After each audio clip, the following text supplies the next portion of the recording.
오늘 공의 6번째 시간이고 하나님의 백성과 공의의 3번째 시간입니다. 2달 전에 하나님이 하나님의 백성에게 공의를 원하신다. 미가서 6장 8절, 시편 37편 6절, 그리고 공의를 깨달아야 된다. 잠언 2장 9절, 21장 15절 두 항목을 살펴봤고, 지난달에는 공의로운 행동 가운데서 세 구절, 이사야 1장 7절, 스바냐 2장 3절, 시편 15편 2절 말씀을 살펴봤습니다. 오늘은 이 같은 항목, 공의로운 행동 가운데 남은 두 구절 하고, 마지막 항목인 공의로운 말에 대한 두 구절, 그렇게 해서 네 구절을 살펴보도록 하겠습니다. 공의로운 행동의 네 번째 구절은 예레미야 7장 5절 말씀입니다. 너희가 모든 생활과 행실을 참으로 바르게 고치고 참으로 이웃끼리 서로 정직하게 살면서 라고 하는 말씀입니다. 이게 예레미야의 성전 설교의 일부분이라서 사실은 전체 문맥 속에서 이 내용이 왜 나오는가를 살펴봐야 하기는 하지만, 오늘은 그 문맥적인 부분은 그냥 빼고 이 5절 말씀만 살펴보겠습니다. 여기 먼저 너희가 모든 생활과 행실을 참으로 바르게 고쳐라 이렇게 했습니다. 그래서 생활과 행실을 지적하면서 그것을 참으로 바르게 고쳐야 한다 라고 그것을 수식합니다. 여기 생활이라고 번역된 단어는 원래는 데레크라고 하는 히브리어인데, 기본적으로는 길을 가리킵니다. 우리가 걸어 다니는 길. 근데 이게 이제 상징적으로는 반복되는 행동 양식, 습관, 태도를 가리키기도 합니다. 그래서 우리말에도 뭐 예를 들어서 길이 들었다 그런 표현이 있는데, 길이 없던 곳에도 자꾸 거기를 밟고 지나다 보면 길이 생기고, 또 어떤 물건을 우리가 계속 반복해서 사용을 하다 보면 그 물건이 내가 그 사용하는 어떤 그 방식에 딱 맞게 이렇게 세팅이 되죠. 그런 걸 이제 길이 들었다라고 표현을 하는데, 우리가 어떤 행동을 계속 반복해서 하면 그것이 우리의 습관이 되고 또 우리의 태도가 된다 하는 그런 사실을 함축하는 이 단어가 이 길이라고 하는 표현입니다. 그리고 여기 행실이라고 번역된 단어는 이 마알랄이라는 히브리 단어인데, 선하거나 악하거나 따지지 않고 어떤 행동, 행실, 우리가 무언가를 실행한다, 그런 뜻을 가진 명사입니다. 근데 이것은 원래 어디에서 왔느냐 하면 알랄이라는 동사의 앞에 명사 만들 때 많이 붙여요. 마라는 접두사를 붙여서 마알랄이 본문에 사용된 단어고, 원래의 어근은 알랄인데, 이 알랄은 철저하게 실행한다, 지나치게 한다, 이게 원래의 뜻인데, 거기에서 그 의미가 발전해서 이삭을 줍는다, 미친다, 괴롭힌다, 조롱한다, 학대한다, 이런 뜻으로 확장된 동사입니다. 그래서 이 어근을 감안하면 이 생활, 길, 데레크하고 비슷하게 무언가를 미친 듯이 몰두해서 계속 반복적으로 한다, 그런 뉘앙스를 풍기는 두 개의 단어가 여기 사용되고 있는 것을 볼 수 있습니다. 그런 점에서 본문이 얘기하는 생활과 행실은 뭐냐? 우리가 우리의 일상생활 속에서 무의식적으로 아예 인이 박여서 길이 들어서 그냥 자동적으로 취하는 어떤 습관적인 행동, 생활 방식을 가리키는 것으로 이해할 수 있습니다. 그것을 바르게 고쳐라 이렇게 했는데 여기 사용된 히브리 표현이 헤테브, 테티브라고 하는 표현이에요. 제가 종종 이 부분을 설명을 했어요. 히브리어에는 같은 동사를 같은 다른 문법적인 형태로 지금처럼 반복해서 연달아 사용을 합니다. 그러면 의미가 강조돼요. 그러니까 죽는다를 연달아 쓰면 반드시 죽는다. 먹는다를 연달아 쓰면 마음껏 먹는다. 창세기 2장 16절 17절에 그 표현이 나오거든요.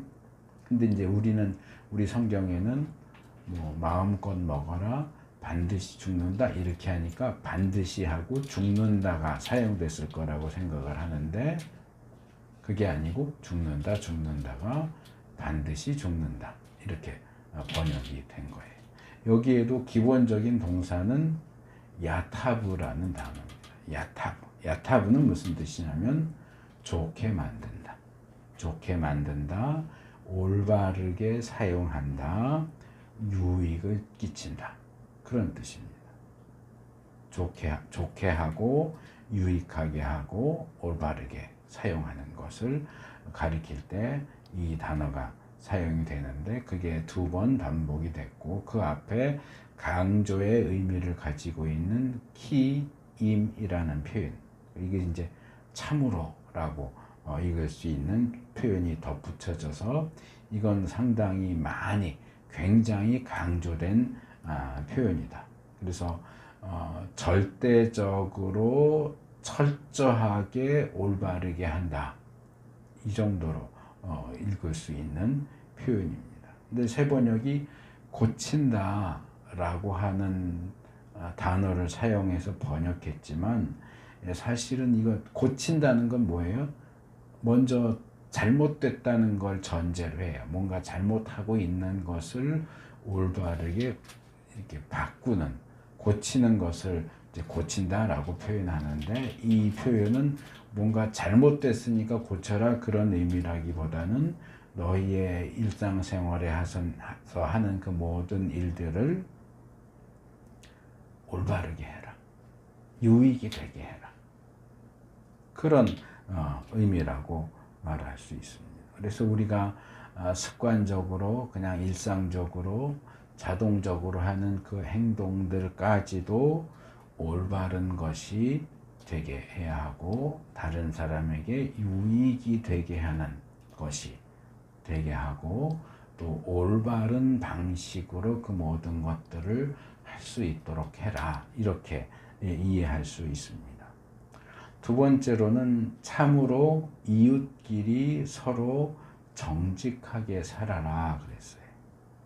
이웃끼리 서로 그리고 정직하게 산다 하는 표현이 나오는데 여기 이웃끼리 서로라는 히브리 표현이 벤, 이시, 우, 벤, 레에후 이렇게 되어 있어요. 이걸 직역하면 사람과 그들의 이웃 또는 동료 또는 형제 사이에 그런 뜻이에요.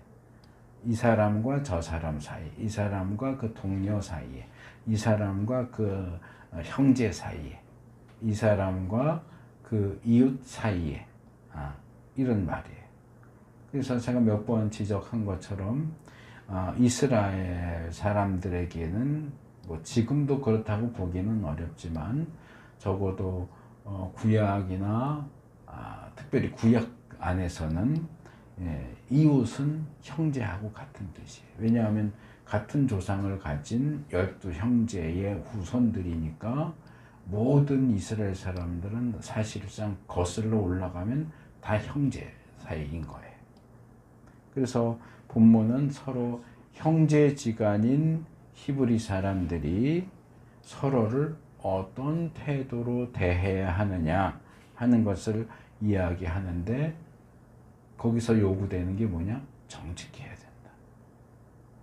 여기 정직하게 산다라고 단순하게 번역을 했지만 히브리 표현은 좀 더 길어요. 아소, 타수, 미시파트. 미시파트는 여러 차례 말씀드렸고, 아소, 타수도 같은 동사를 다른 문법적인 형태로 반복한 거예요. 아사라는 기본 동사는 행한다 그런 뜻이니까, 기본적으로는 공의를 행한다 그런 뜻인데, 공의를 행한다 이랬으니까 철저하게 행한다 이렇게 되는 거예요.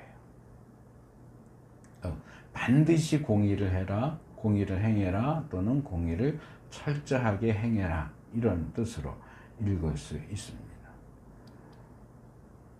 여기에도 상반절에 참으로라고 했던 키임이라는 표현이 붙어 있어서 이것도 역시 어떤 최상급으로 강조된 표현이다 이렇게 볼 수 있습니다. 그래서 형제 또는 이웃 동료 사이에 공정과 정직과 공의가 서로 간에 지켜야 하는 기본적인 부분으로 요구되고 있는 것을 볼 수 있습니다.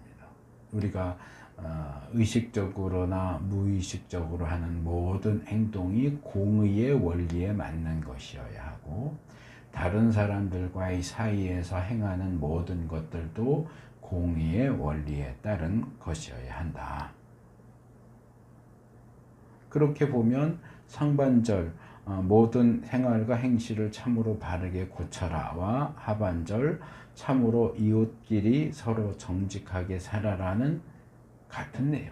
같은 내용을 또 두 번 그러니까 상반절에서 같은 동사를 반복하면서 강조했고, 하반절에서도 같은 동사를 반복하면서 강조했고, 상반절과 하반절이 같은 내용을 반복하면서 강조를 이렇게 쌓아 올려가고 있는 그런 형태예요.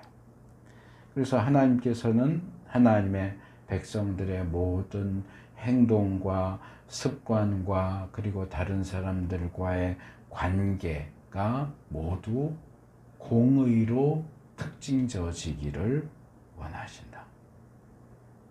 마치 이 파란색 물감을 이렇게 풀어놓고 거기다가 스펀지를 집어넣고 이렇게 꾹꾹 쥐었다 폈다 그러면은 그 파란 물감이 스펀지에 스며들잖아요. 그럼 이걸 들어 올려서 그냥 가만히 들고만 있어도 그 파란 물감이 이 스펀지에서 뚝뚝뚝 떨어지듯이 우리의 전인이 공의로 물들어서 내가 아무런 생각 없이 무의식적으로 하는 그 행동에서도 공의가 뚝뚝 떨어지게 해라. 다른 사람들 대할 때도 속이고 뭐 뺏고 이게 아니고 당연히 공의롭고 정의롭고 공정한 것이 당연한 기본이 될 수 있게 해라. 제가 다른 예도 종종 드는 게 마치 이제 막 훈련소에 들어가고 이제 막 이등병 단 사람 이렇게 쿡 찔르면 뭐라 그래? 관중성이 그냥 나오잖아요. 뭐 몇 번 훈련생 아무개, 뭐 이병 누구 이렇게 나오듯이 그냥 쿡 찔르면 공의가 나와야 돼. 그게 하나님이 원하시는 하나님 백성의 수준이에요. 상태예요. 다섯 번째 구절은 시편 112편 5절입니다. 은혜를 베풀면서 남에게 구워주는 사람은 모든 일이 잘 될 것이다. 그런 사람은 일을 공평하게 처리하는 사람이다. 상반절에 은혜를 베풀면서 남에게 구워주는 사람은 모든 일이 잘 된다. 그랬습니다. 그래서 은혜를 베푸는 것과 남에게 구워주는 것이 짝을 이룹니다. 이미 출애굽기에도 나왔었고 레위기에도 나왔었고 신명기 앞부분에서도 나왔었는데 돈이나 곡식을 빌려주고 이자 받는 그 문제를 여러 차례 말씀을 드렸고, 하나님은 이스라엘 백성들이 형제 사이에, 이웃 사이에 돈이든 곡식이든 구워주고 이자 받는 것을 금지하셨어요. 이 원칙적으로 금지돼요. 근데 실제로는 잘 지켜지지 않았던 것 같아요. 그래서 이후에 특별히 선지서 같은 데 보면 이 문제를 선지자들이 많이 지적해요. 대표적으로 에스겔 18장에 보면 어떤 사람이 의인이고 어떤 사람이 악인이냐라고 할 때 여러 행동들을 예로 드는 가운데 빠지지 않고 나오는 게 이자 받는 문제. 구워주고 이자 받는 사람은 악인이에요. 이자 받지 않는 사람은 의인이다. 이렇게 얘기를 합니다. 그래서 이스라엘에게 하나님이 주신 기본적인 이자와 관련해서 주신 기본적인 원칙은 구워주더라도 원금만 받고 이자는 받지 마라. 더군다나 안식년이 되면 그나마 있던 원금마저도 탕감해줘라. 이게 하나님의 원리예요. 그렇다면 이자도 받을 수 없고 또는 어떤 경우에는 심한 경우에는 원금까지도 돌려받을 수 없는 상황인데 누가 자기 돈을 빌려주려고 하겠어요? 금전적으로 너무 어려운데 좀 빌려달라 이러고 와도 빌려줄 마음이 들겠어요? 당장 내일 먹을 게 없는데 곡식 한 줌이라도 좀 빌려달라, 그런 사람한테 곡식 빌려주고 싶겠어요? 사람 마음이? 아마 그런 것을 전제로 해서 구워주는 행동 이꼴 은혜를 베푸는 행동이라고 얘기를 하는 거라고 생각할 수 있습니다. 근데 이 상반절만 보면 왜 은혜를 베푸는 것과 구워주는 행동을 연결시키는구나 하는 건 이해할 수 있지만, 그것만 보면 이거는 구제나 자선의 문제이지 공의하고는 사실 관련이 없어 보여요. 근데 하반절로 넘어오면 은혜를 베풀어서 구워주는 사람은 이를 공평하게 처리하는 사람이다 라고 하면서 거기에 공의라고 하는 어떤 레떼를 붙이고 있어요. 근데 이 부분을 제가 히브리 원문을 좀 자세히 들여다봤어요. 세 개의 단어로 돼 있어요. 하반절은 예 칼렐 데바라이브 베 미시파트. 미시파트에 이제 전치사 베가 그러니까 공의로 이렇게 읽을 수 있고, 데바라이브는 그의 어떤 일들, 그의 일들을 그렇게 읽을 수 있고, 중요한 단어는 예칼렐이에요. 예칼렐. 공평하게 일을 공평하게 처리한다라고 번역된 단어가 예칼렐인데요. 이 예칼렐, 이게 처리한다 그러면 그냥 행한다, 아사를 사용한 것처럼 보이지만 그게 아니고 예칼렐이라는 좀 독특한 단어를 사용하고 있어요. 이게 이제 원래 어근은 쿨이라는 단어, 이 쿨이라는 단어는 구약에 사용된 용례들을 찾아보면 대부분 먹을 것을 준다, 먹을 것을 준다, 모신다, 그러니까 자식이 부모를 모신다, 공양한다, 기른다, 부모가 자식을 기른다, 돌본다, 이런 뜻으로 사용된 단어예요. 그러니까 처리한다라고 번역하면 이건 좀 문제가 있는 번역이고, 그런 사람은 그의 일을, 그러니까 은혜 베푸는 일, 구워주는 그 일을 공평하게 해서 돌본다. 봉양하는 사람이다. 이렇게 번역을 해야 맞아요. 그러니까 이 뭐예요? 은혜를 베푸는 것 이꼴 구워주는 것 이꼴 먹을 것을 줘서 돌보는 것. 이렇게 되는 거예요. 그 먹을 게 없는 사람들에게 먹을 것을 주어서 그들이 죽지 않고 살 수 있도록 해주는 그 일을 어떻게 한다? 공평하게 한다. 공정하게 한다. 자, 흉년이 들었어요. 다 쫄쫄 굶어요. 너는 내 친척이니까 먹을 거 줄게. 너는 나랑 아무 상관없잖아. 가.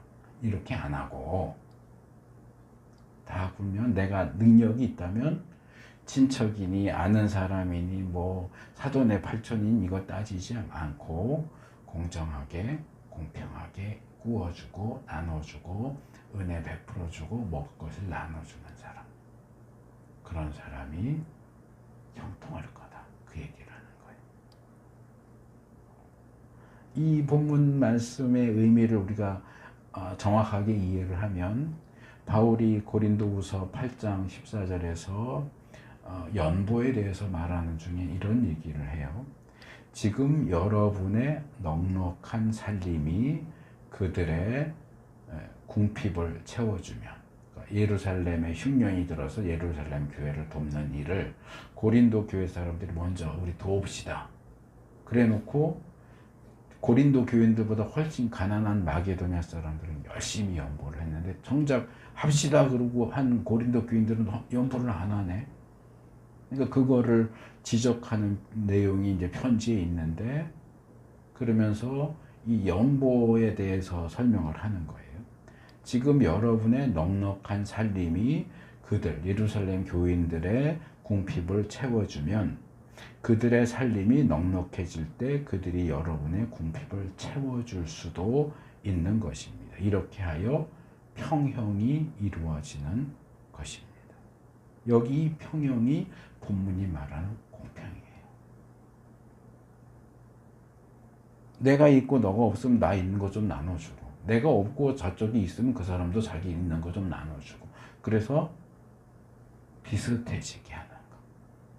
이게 연보의 원리고 하나님께서 하나님의 백성들 사이에 기본적으로 그렇게 하기를 원하시는 방식이다. 그래서 이 구워주는 것, 은혜를 베푸는 것은 공의를 행하는 것 가운데 한 부분이 된다. 하나님께서 나에게 남들보다 많이 주셨다. 그럼 내가 능력이 좋아서, 내가 좋은 회사 들어갔으니까, 실력이 있으니까,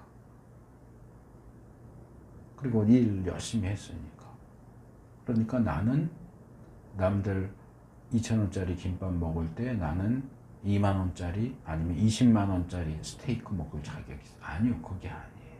성경은 그렇게 얘기하지 않아요. 하나님께서 나에게 남보다 많이 주셨다면 그것은 나 혼자 펑펑 쓰라고 주신 게 아니고 나보다 어려운 사람들에게 나눠주라고 주신 거예요.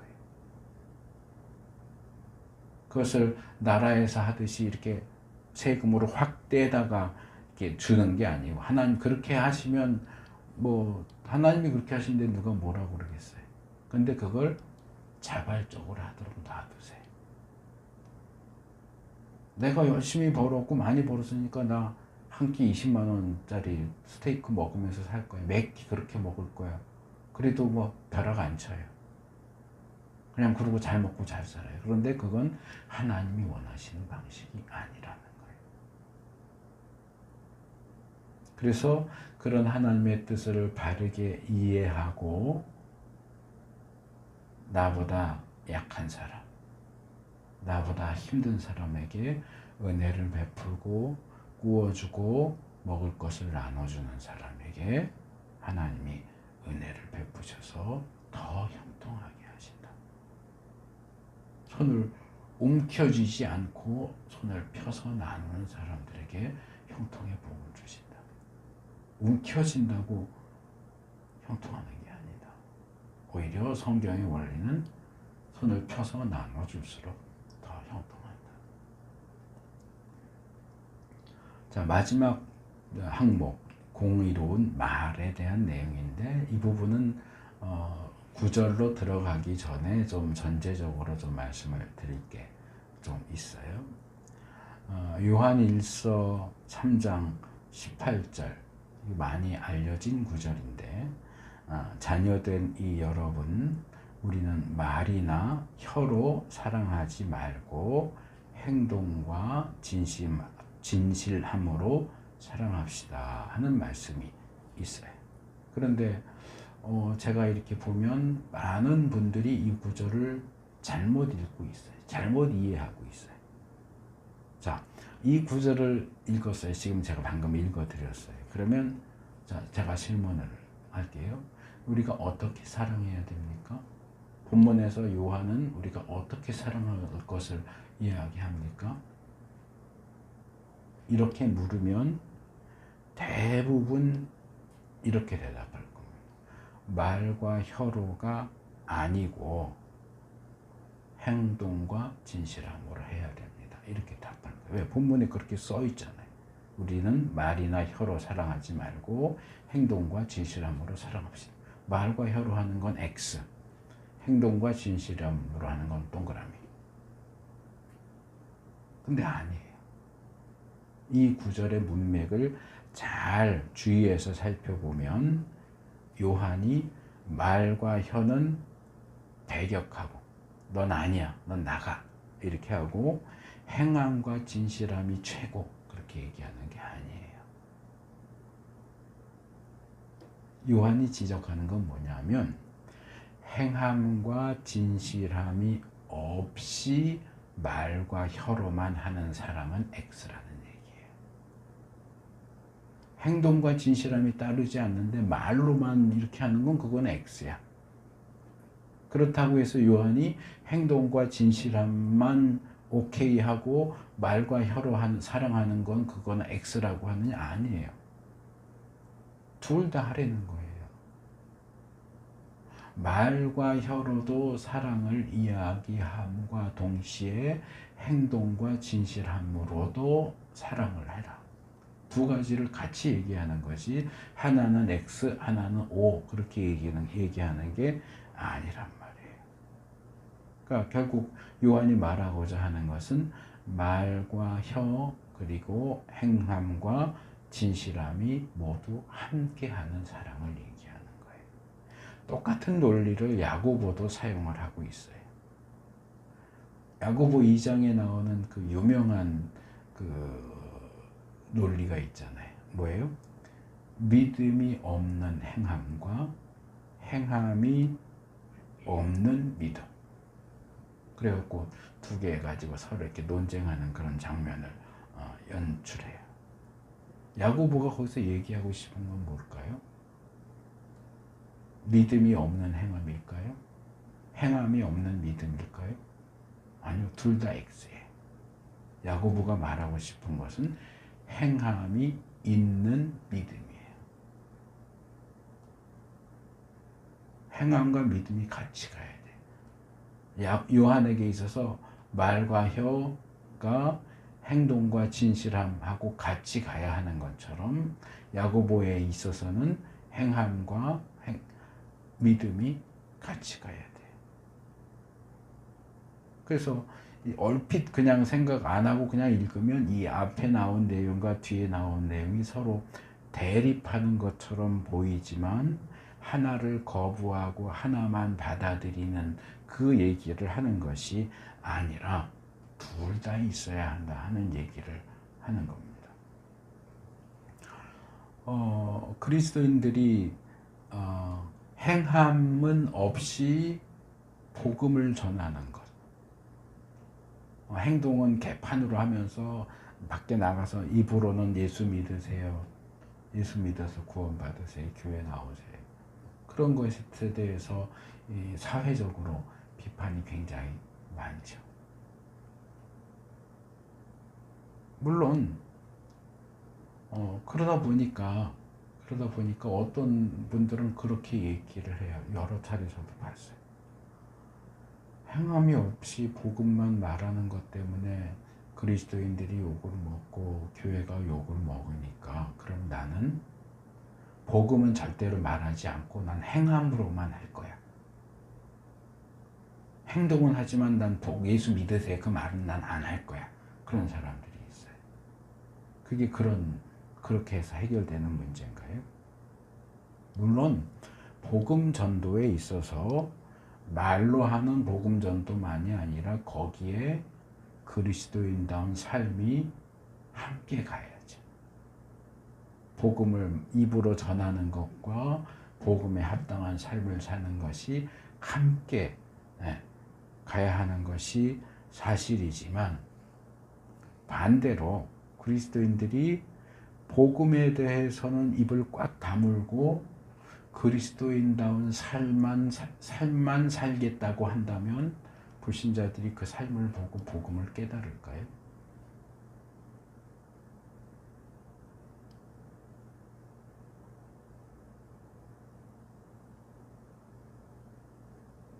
불신자들은 그러게, 저 사람 참 착하네 그러겠지. 그 사람 그리스도인들의 모습을 보면서 예수 믿어야 구원받는구나를 깨달을까요? 말 안 하는데. 제가 지금 든 요한이 얘기한 것, 야고보가 얘기한 것, 복음 전도에 대한 얘기는 다 동일한 방식이에요. 뭐예요? 하나를 버리고 다른 하나를 취하는 방식이 아니라 둘 다 취해야 하는 그런 것들이다. 말과 행함, 믿음과 행함, 복음 전도와 삶, 이 둘이 같이 가야 돼요. 새의 두 날개. 자, 새가 다쳐서 한쪽 날개 다쳤어요. 이쪽 날개를 못 써요. 그럼 한쪽 날개로 날 수 있어요? 날개가 양쪽이 있어야 날죠. 수레바퀴에 바퀴가 리어커, 바퀴가 양쪽에 두 개인데 한쪽 바퀴가 없어요. 빠졌어요. 그럼 그게 가요? 정상적으로 갈 수 있어요? 무거운 걸 싣고 갈 수 있어요? 아니요, 두 개가 같이 가야 돼요.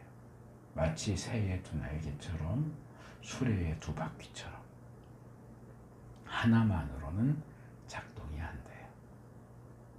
그래서 제가 지금 이 마지막 단락, 하나님의 백성과 공의의 마지막 단락인 공의로운 말을 얘기하면서 구절들 설명하기 전에 먼저 이 말씀을 드리는 건 뭐냐면, 하나님의 백성과 공의의 관계에 있어서 우리가 공의를 행하는 것 중요해요. 근데 공의를 행하는 것으로 충분하지 않고 공의를 말하는 것도 함께 가야 된다. 공의를 말하는 것도 중요하다. 공의, 정의 외치는데 내 삶 속에 공의, 정의가 없으면 그럼 복음 전도하면서 개판으로 사는 거랑 똑같은 거예요. 그러니까 두 개가 꼭 같이 가야 돼. 공의로운 삶과 공의로운 말이 같이 가야 돼요.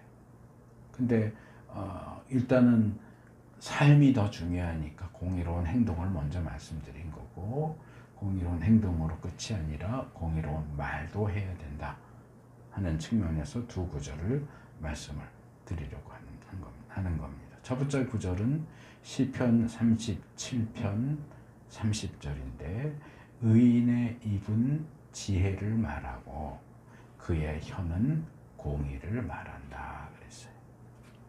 자, 의인의 입은 지혜를 말한다. 이게 그냥 넘어갈 수도 있지만 조금만 더 어떤 성경적이고 신학적인 배경을 안다면 조금 이상하게 보일 수 있는 내용이에요. 왜냐하면 지혜라는 주제를 주로 다루는 지혜서, 잠언, 욥기, 전도서 이런 책들을 보면 지혜를 말하는 건 주로 누구의 몫이냐? 지혜자, 현인, 가수 현인 말고 현명한 사람들, 현자, 지혜자들의 몫이에요. 지혜자들에게서 지혜가 나와요. 제사장에게서는 예레미야 18장 18절에 보니까 이렇게 되어 있어요.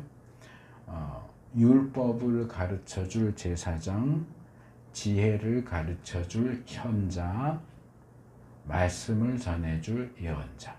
각 어떤 직분과 그 직분에 해당되는 어떤 행동, 특정 행동을 소개하는 내용이에요. 율법은 누구한테 가서 배워라? 제사장한테서 배워라. 하나님이 주시는 말씀은 누구한테 가서 들어라? 선지자한테 가서 들어라. 그럼 지혜로운 말은 누구한테서 들어야 되냐? 현자, 지혜자에게 가서 들어라. 그래서 이게 말하자면 분야가 딱딱 정해 있는 거예요. 제사장은 율법, 현자는 지혜, 선지자는 말씀, 예언. 뭐 재판관이나 왕하면 공의 이렇게 되겠죠. 근데 본문은 지혜를 말하는 것이 지혜자가 지혜를 말한다 안 하고 의인이 지혜를 말한다. 이것을 이 지혜서, 잠언, 전도서, 욥기 이 책들이 제시하는 어떤 원칙적인 측면에 비추어서 정리한다면 이렇게 되는 거예요.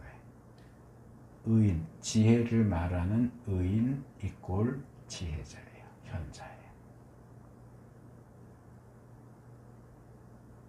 또 이걸 뒤집어서 생각하면 공의를 행하는 데 있어서 우리가 공의를 행해야겠다는 열정만 있으면 되는 게 아니고 공의에 대한 지혜가 필요하다. 바울이 유대인들에 대해서 말하면서 뭐라고 그래요? 그들이 하나님에 대해서 열심은 있는데 향방이 없다. 지혜가 없다. 자, 여기서 저희가 전에 할 땐 부평 가려면 이쪽 오른쪽으로, 제가 보기에 오른쪽 여기 장기 사거리 쪽 해가지고 쭉 가야 부평을 갈 수 있어요. 근데 부평 가야겠다 하는 열심이 깊어져 가지고 막 달려가요. 근데 이쪽으로 달리니까 뭐 나와요? 강화도 나와요. 열심히 달리긴 열심히 달려요. 정말 쉬지도 않고. 근데 방향을 잘못 잡았어요. 그럼 절대로 부평 못 가요. 방향을 알아야죠. 방향을 알고 지혜롭게 그 방향을 향해서 열심히 가야죠. 근데 열심히 있는데 지혜가 없으면 헛짓거리 하는 거예요.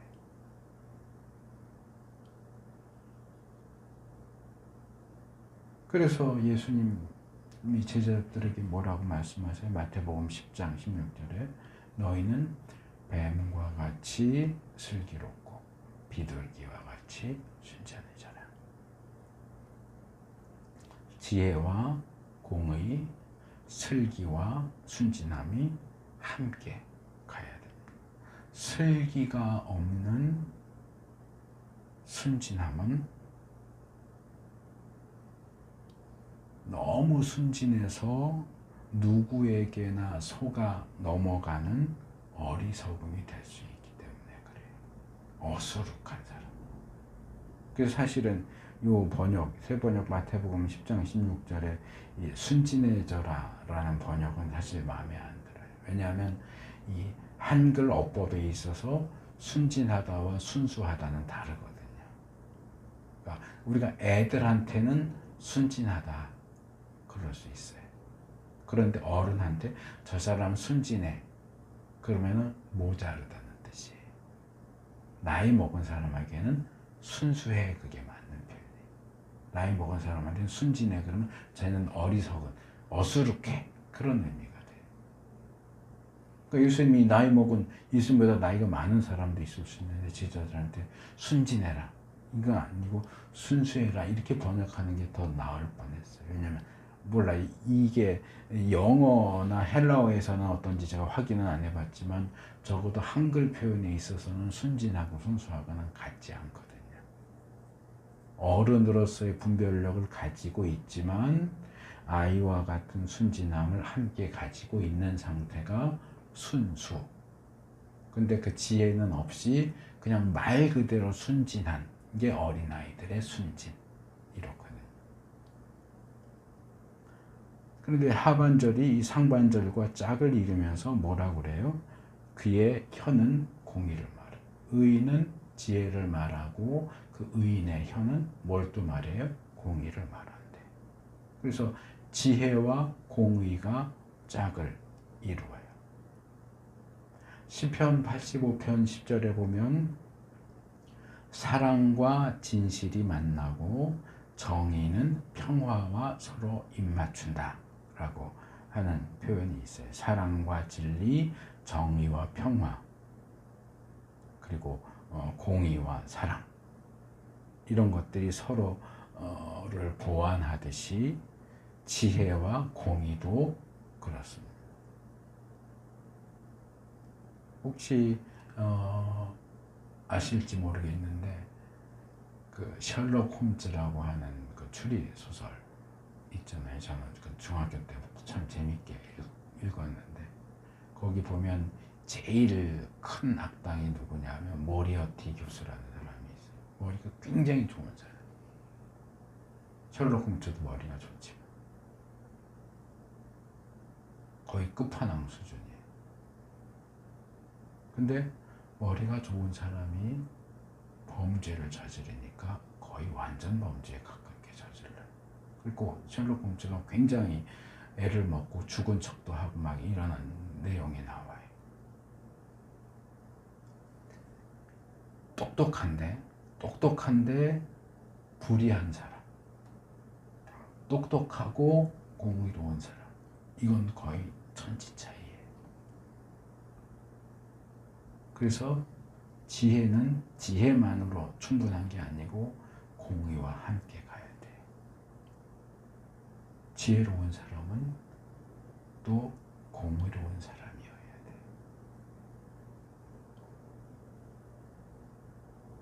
그리고 이 상반절과 하반절은 동일하게 지혜를 말하고 공의를 말하는 것을 이야기합니다.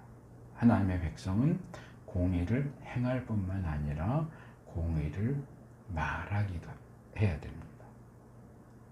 그런데 제가 이 항목을 시작하면서 말씀을 드린 것처럼 사랑만이 아니라 공의도 말과 혀로만이 아니라 행동과 진실함으로 이게 함께 가야 됩니다.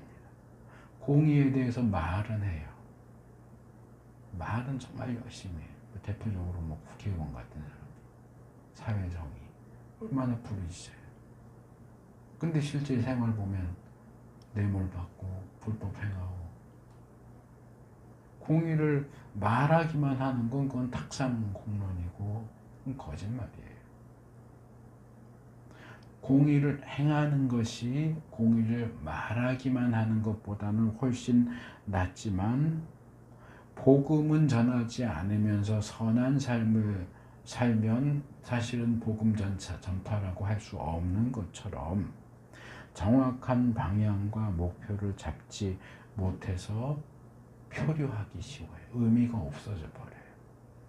그래서 우리의 입과 혀로도 공의를 말하고 우리의 손과 발에서도 공의를 행하고 우리의 입과 혀에서도 공의가 뚝뚝 떨어지고 우리의 손과 발에서도 공의가 뚝뚝 떨어져야 돼요. 마지막으로 시편 101편 1절 아까 봉독해 주신 그 말씀이에요. 주님의 사랑과 정의를 노래하렵니다. 주님께 노래로 찬양 드리렵니다. 자, 상반절과 하반절은 공통적으로 노래하는 것과 노래로 찬양하는 것이 나오죠. 그리고 상반절은 그 노래와 찬양의 주제와 내용이 뭐예요? 주님의 사랑과 정의. 흔히 이제 그냥 말할 때 불교는 자비의 종교이고 기독교는 사랑의 종교다 그렇게 얘기를 해요. 근데 저는 그게 너무 단순화시킨 공식처럼 되어서 오히려 오해를 일으킨다라는 생각을 합니다. 물론 성경은 하나님에 대해서 하나님은 사랑이시라고 하고 사랑을 굉장히 큰 특징으로 얘기하는 것이 사실이에요. 그런데 성경이 과연 하나님의 사랑만 얘기합니까? 아니요. 거룩도 얘기하고 공의도 얘기하십니다. 용서만 얘기하는 게 아니라 심판도 얘기해요. 그래서 제가 이 공의 주제를 다루면서 처음부터 그 얘기를 했지만 하나님의 공의는 무엇과 균형을 이룬다? 하나님의 사랑과 균형을 이룬다. 뒤집어서 말하면 하나님의 사랑은 하나님의 공의와 균형을 이루어야 돼요. 근데 공의는 치워놓고 사랑만 자꾸 얘기하니까 하나님을 무슨 무지렁이, 촌놈, 무골호인, 수염을 잡아 뜯어도 허허허 하는 할아버지 같은 모습으로 생각을 하는 거예요. 아니요, 그렇지 않아요.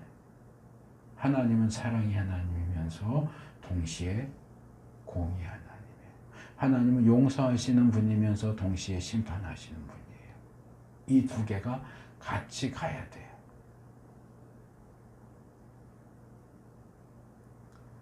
사랑만, 기독교는 사랑의 종교, 사랑, 하나님은 사랑, 이것만 너무 강조하니까 무슨 얘기들이 나와요?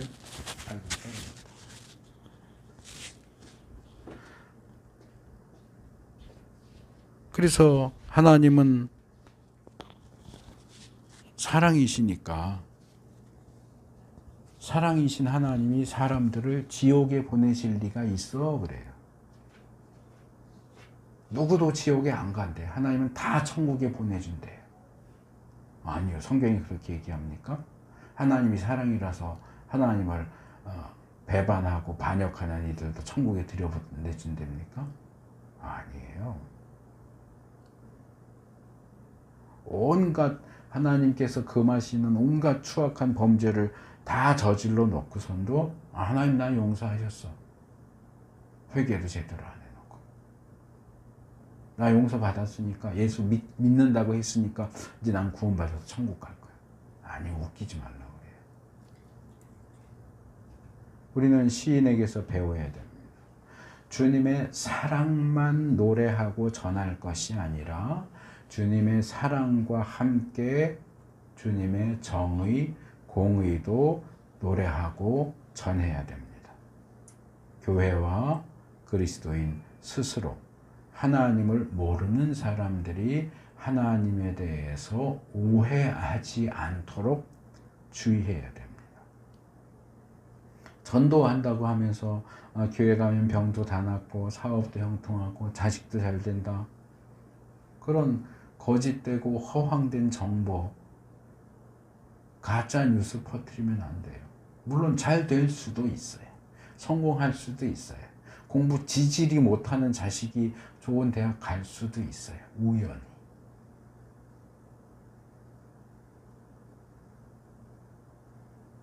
하지만 반대로 교회 다니면서 잘 되던 사업이 망할 수도 있고요. 교회 나와도 병이 안 나올 수도 있고요. 자식이 좋은 데가 못 갈 수도 있어요. 무조건이라는 건 없어요. 성경이 말하는 복음은 구원에 대한 좋은 소식이지 형통과 성공에 대한 좋은 소식이 아니에요. 물론 복음은 우리 영혼 구원만 포함하는 게 아니고 우리의 삶 전체를 포괄하니까 포괄적으로 말하면 성공과 형통도 거기 포함되어 있다고 할 수 있지만 그게 절대적인 건 아니라는 거예요. 그럼 예수님 왜 죽어요? 바울은 왜 그렇게 고생을 해요? 베드로는 왜 그렇게 죽었어요? 복음을 전파하는 사람들.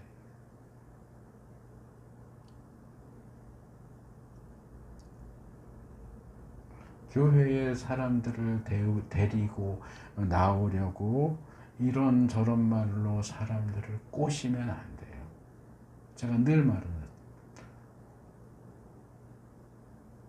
전도는 뭐라고요? 도를 전하는 거예요. 복음을 전해야죠. 왜 성공을 전하고 형통을 전합니까? 성경이 말하는 복음이 그렇습니까?